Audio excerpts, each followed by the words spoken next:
नमस्कार दोस्तों, बहुत-बहुत स्वागत है आपका हमारे चैनल पर और आपको बहुत-बहुत शुभकामनाएँ नववर्ष की। आप दिल लगाकर तैयारी करें। डिक्टेशन शुरू होगी 5 सेकंड बाद। रेडी? स्टार्ट।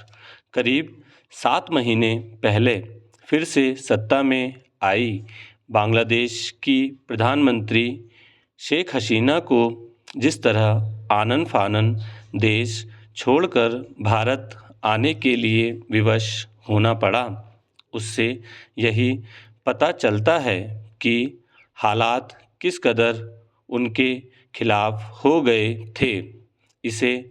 इससे भी समझा जा सकता है कि उनका इस्तीफ़ा मांग रहे प्रदर्शनकारियों ने उनकी सरकारी आवास में घुसकर तो तोड़-फोड़ की ही।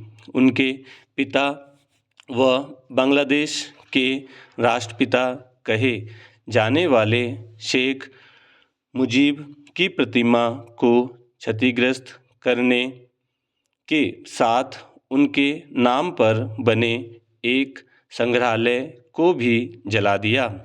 जैसा कि आशंका थी, शेख हसीना के पलायन करते ही सेना ने सत्ता संभाल ली और मिली-जुली अंतरिम सरकार बनाने की घोषणा की। शायद सेना इसकी तैयारी पहले से कर रही थी। शेख हसीना लगातार चौथी बार ऐसे चुनावों के जरिए सत्ता में आई थीं, जिनका प्रमुख विपक्षी दलों ने बहिष्कार किया था।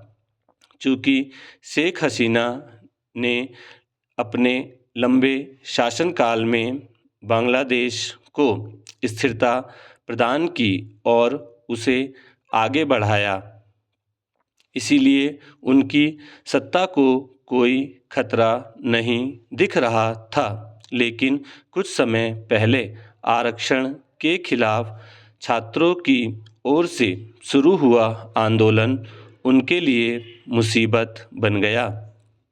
इस आंदोलन को शीघ्र ही शेख हसीना ने के सभी विरोधियों और साथ ही ऐसे कट्टरपंथी संगठनों ने भी समर्थन दे दिया जो पाकिस्तान की कठपुतली माने जाते हैं। इसके चलते आरक्षण विरोधी आंदोलन सत्ता परिवर्तन के हिंसक अभियान में बदल गया। लगता है शेख हसीना विरोधियों की चाल भांप नहीं सकी। हालांकि सुप्रीम कोर्ट ने आरक्षण में भारी कटौती कर दी, लेकिन विरोधी संतुष्ट नहीं हुए। वे शेख हसीना का इस्तीफ़ा मांगने पर अड़ गए। आरक्षण विरोधी आंदोलनों के दौरान बड़े पैमाने पर हुई हिंसा और उसमें 300 लोगों के मारे जाने के कारण शेख हसीना की छवि एक अधिनायकवादी शासक की बनी और पश्चिमी देश, विशेषकर अमेरिका, उनकी निंदा करने में मुखर हो उठा। अमेरिका उनकी नीतियों से पहले से ही खफा था, क्योंकि यह मानवाधिकार और लोकतंत्र पर उसकी नसीहत सुनने को तैयार नहीं थी।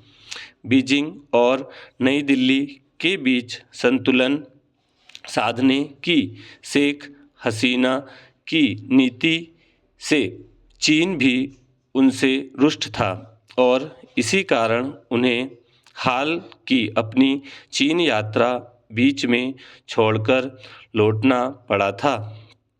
इसकी भरी पूरी आशंका है कि चीन ने पाकिस्तानी तत्वों के जरिए शेख हसीना विरोधी आंदोलन को हवा दी।